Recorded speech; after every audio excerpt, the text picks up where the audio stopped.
President Trump has hurled coarse insults at everybody from senators to Stormy Daniels, from Gold Star families to candidates' wives. He has separated immigrant children from their parents at the border. The pattern here, cruelty. Let's discuss now. Adam Serwer is here, Alice Stewart, Bakari Sellers, and Amanda Carpenter. Her latest book is called Gaslighting America, Why We Love It When Trump Lies to Us. Good evening, everyone. So, Adam, this is a fascinating column here, and let me just read something that you said.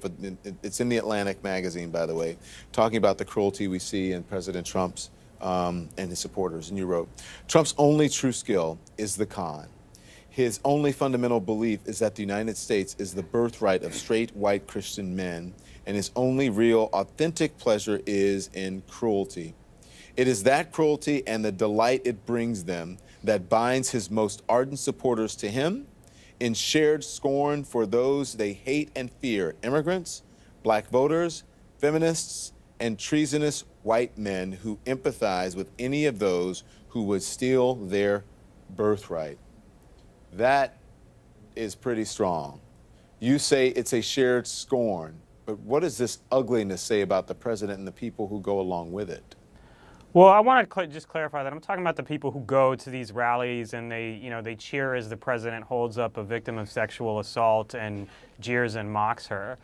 I'm glad you said that because you're not referring to every Trump supporter. No, I'm not. Right? I'm talking to a very specific subset of Trump voters. And I think that, anybody who's ever been the new kid at a school knows how this works. Everybody gangs up on you, they're mean to you, and they become closer friends, and you're the person on the outside. And it's basically that dynamic, only it's in national politics. And it's just something that's, embedded in human nature. But until now, we haven't had a politician who revels in exploiting that part of human nature. And I think it's taking the country to a dark place.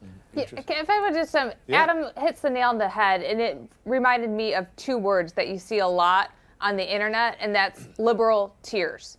Like, there's a whole genre of conservative infotainment that you can find on YouTube, mostly on digital platforms, where people are just trying to make liberals scream and cry. And they laugh about it, right? Like, there's a mug that they'll hold up, say, liberal tears, and they laugh as they drink it.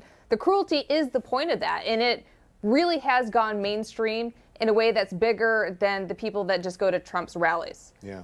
Bakari, why do you think the president resorts so often to being just mean and mocking and denigrating people? Well, there's a couple of points. The first is this is the same Donald Trump that he's been his entire life, so I don't know why we are shocked now. I mean, this is the person we talked about during the campaign trail. He came down the escalator criticizing Mexican immigrants and calling them rapists, and we can go down the litany of things, but we can also go back in his past and look at his discriminatory practices and look at his father's businesses and those discriminatory practices. This is the same man who we thought he was, and so I don't understand the outrage today. That's first. The second thing is there's an entire generation of Americans, especially black Americans in this country, a lot of women in this country, a lot of gay Americans in this country, who are sitting back and saying that, wait a minute, this isn't anything new under the sun. This is the way that we've been treated decade upon decade upon decade. So we're not that long ago, or it wasn't that long ago that we were talking about Bull Connor in 1968. So there is an entire generation. This isn't the nadir. This isn't as dark as it can possibly be. That's second. And third, the only way this stops, me and you, Don, we can sit on TV and we can call out the racism, the sexism, the bigotry, the misogyny. But and I want to be extremely clear, until white evangelical men have the fortitude to speak out against this behavior, then nothing's going to change. And so I think those 3 points kind of surmise where we are today in this country. And it's a dark place, but we've been to darker places. But the resiliency of the people of this country are why we keep rising up. Yeah. Don, I think it's important to note, look, as Bakari said, this is the kind of behavior and rhetoric and tone and tactic that the president is using today as president of the United States. He used while he was a businessman, he used on the campaign trail, and is using today. And the reality is a lot of people that voted for him knew exactly what they were getting when they voted for him, and he won the presidency anyway. I'm not saying it makes it right or it makes it good. That's the reality is. And I'm glad that Adam pointed out that what he's describing in his piece, it is a very good, very well written piece, and it really shines a light on a really disturbing trend here. But the key is it is a very, very small facet of Trump voters. It is a very, as he said, it's the very base of who he is. And he says it connects the base. I think it might connect a very small subsect of his supporters. But what really connects Trump supporters and Republicans and conservatives is the policy. And I think while there's a lot of hateful rhetoric and a lot of hateful tone out there, what connects the Republicans I know and the conservatives I know are the policies that he represents. We don't appreciate the tone and tactic. We appreciate the policies that he's putting forward and executing as president. But let me ask. But I completely understand that, though. But my only pushback to that, Alice, is that there are a lot of us who, first of all, everybody who supports Trump is not a bad person. I can't wait to see the clips on other stations and everything. It's always saying out that of we're context. I don't lambasting even bother anymore. But like, yeah. So, right, yeah. but all Trump supporters are not bad people by any stretch of the imagination. My problem. They're not, and what Bakari. I'm I know having where a you're hard- going with this. They're not, But but they my certainly biggest- overlook a lot. And what does that They say that you overlook can a lot, overlook? and that's my. I don't understand how you overlook misogyny, sexism, racism.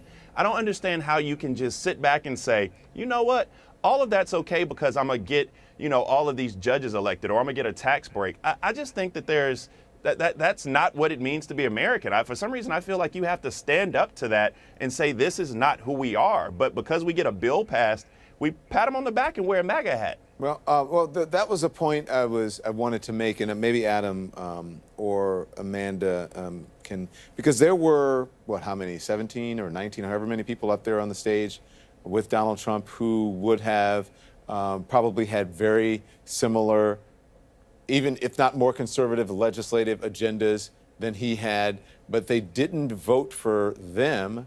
They voted for the cruel person who demeans and diminishes people over someone who's going to do the exact same thing but doesn't speak. Ted Cruz is by far more conservative than Donald Trump and would have appointed far more conservative judges than Donald Trump.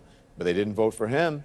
Why is Amanda, as a Republican, but you answer that? Yeah, I mean, it was an intensely negative election, and instead of being an aspirational party, we dove full on into negative partisanship. I think people, Republican base, were so dead set against Hillary Clinton, and we can argue about how valid that was or not.